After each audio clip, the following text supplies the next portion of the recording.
కోటలో కుక్కలు.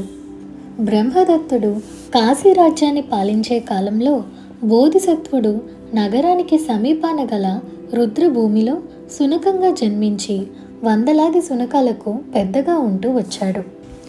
కథకి అంతరాయం కలిగించినందుకు క్షమించండి. బోధిసత్వుడు అనేటువంటి పదాన్ని బుద్ధుని గత జన్మలలో అలాగే ఆయన విముక్తి కోసం పనిచేస్తున్నప్పుడు సూచించటానికి ఉపయోగించారు. కనుక ఈ కథలోని బోధిసత్వుడు బుద్ధుని గత జన్మగా భావించవచ్చు.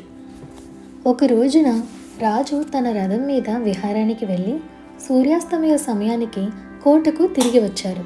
పరిచారకులు రథం గుర్రాలను శాలకు తోలుకుపోయి రథాన్ని రాజుగారి మేడ పక్కన ఉన్న ఆవరణలో వదిలారు. ఆ రాత్రి పెద్ద వర్షం కురిసి రథం బాగా తడిసిపోయింది. రాజుగారి పెంపుడు కుక్కలు మేడ దిగివచ్చి రథానికి ఉన్న తోలు సామగ్రిని సాధ్యమైనంత వరకు కొరికి తినేశాయి. మర్నాటి ఉదయం పరిచారకులు రాజు వద్దకు పోయి జరిగిన సంగతి చెప్పారు. రాజు పట్టరాని కోపంతో, కుక్కలు నా విహార రథానికే ఇంతటి హాని చేశాయా? కనపడిన కుక్కనల్లా చంపేయండి అని ఆజ్ఞాపించాడు. రాజాజ్ఞతో రాజ్యంలోని కుక్కల వధ ప్రారంభమైంది. కొన్ని కుక్కలు రాజసేవకులను తప్పించుకొని బోధిసత్వుడు ఉండే రుద్రభూమికి పోయి, అయ్యా రాజుగారి రథానికి కట్టిన తోలు పరికరాలను ఏవో కుక్కలు కొరికి తినవట. అందుకని రాజుగారు కనబడిన కుక్కనల్లా చంపేయమని ఆజ్ఞాపించారు అని చెప్పాయి. బోధిసత్వుడు వాటి మాట విని చాలా విచారపడ్డాడు. కోటలో ఉన్న రథం దగ్గరకు బయట నుంచి కుక్కలు వెళ్ళే అవకాశం లేదు. ఆ ప్రాంతాన అహోరాత్రాలు కాపలా వాళ్ళు ఉంటారు. కనుక రథానికి కట్టిన తోలు పరికరాలను కోటలో ఉన్న కుక్కలే తిని ఉండాలి. నేరం చేసిన కుక్కలను రాజుకు పట్టి ఇచ్చి నా పరివారపు కుక్కలను రక్షించుకోవాలి అనుకున్నాడు బోధిసత్వుడు. ఆయన కుక్కలతో, మీరేమీ భయపడకండి, నేను రాజు దగ్గరకు వెళ్ళి తిరిగి వచ్చే వరకు ఇక్కడే ఉండండి అని చెప్పి ధర్మం జయించుగాక, రాజు న్యాయంగా పాలించుగాక అని మనసులో అనుకుంటూ కోటకు వెళ్ళాడు. ఆ సమయంలో రాజు సభామంటపంలో సింహాసనం మీద కూర్చొని న్యాయ విచారణ చేస్తూ తీర్పులిస్తున్నాడు.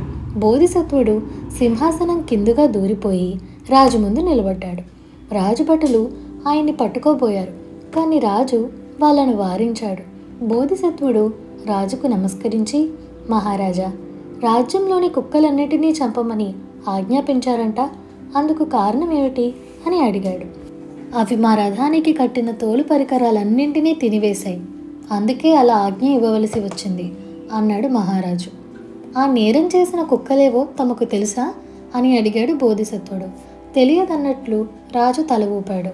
బోధిసత్వుడు, మహారాజా, నేరం చేసిన కుక్కలేవో తెలుసుకోకుండా మూకుమ్మడిగా రాజ్యంలోని కుక్కలన్నింటినీ చంపమని ఆజ్ఞాపించటం ఏం న్యాయం?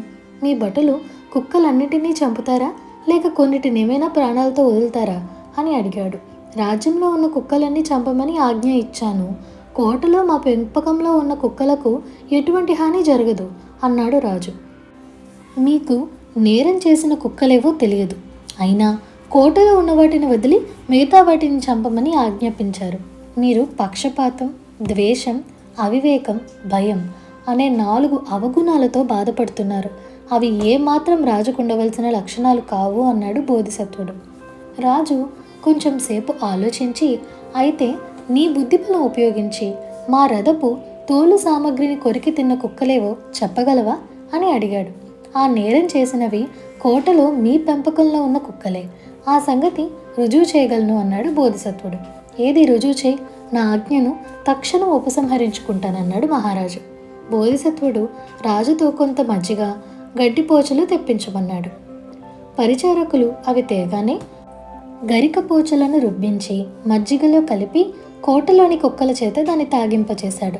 1-2 క్షణాలు గడిచేంతలో కోటలోని కుక్కలు వాంతి చేసుకోవడం ప్రారంభించాయి. అవి తిన్న తోలు ముక్కలు ఇంకా పూర్తిగా జీర్ణం కానివి బయటపడసాగాయి. అవి చూసి ఆశ్చర్యపోతున్న రాజుతో బోధిసత్వుడు, మహారాజా, మీ పరిచారకులు కుక్కలకు సరిగా ఆహారం పెట్టనందువల్ల అవి ఆకలికి తాళలేకపోయి మీ విహార రథపు తోలు సామాన్లను కొరికి తిన్నవి, ఇది వాస్తవం అన్నాడు. రాజు పరమానంద భరితుడై, ఈయన సునక రూపంలో ఉన్న బోధిసత్వుడు తప్ప వేరెవ్వరూ కాదు అని సభలోని వారికి చెప్పి తన శ్వేత ఛత్రాన్ని ఇచ్చి బోధిసత్వుణ్ణి భక్తితో పూజించాడు. బోధిసత్వుడు రాజుకు ధర్మబోధ చేసి రుద్రభూమిలో ఉన్న తన పరివారాన్ని కలుసుకునేందుకు వెళ్ళాడు. రాజు కోటలోని కుక్కల పోషణ చూసే సేవకులను పిలిపించి విచారించగా వాళ్ళు ధనం అపహరిస్తూ కుక్కలకు సరిగా తిండి పెట్టడం లేదని తెలిసింది. ఆయన వాళ్లకు తగు విధంగా శిక్షను అమలుపరిచి కొత్త వాళ్లకు కుక్కల పోషణ భారం ఇచ్చాడు.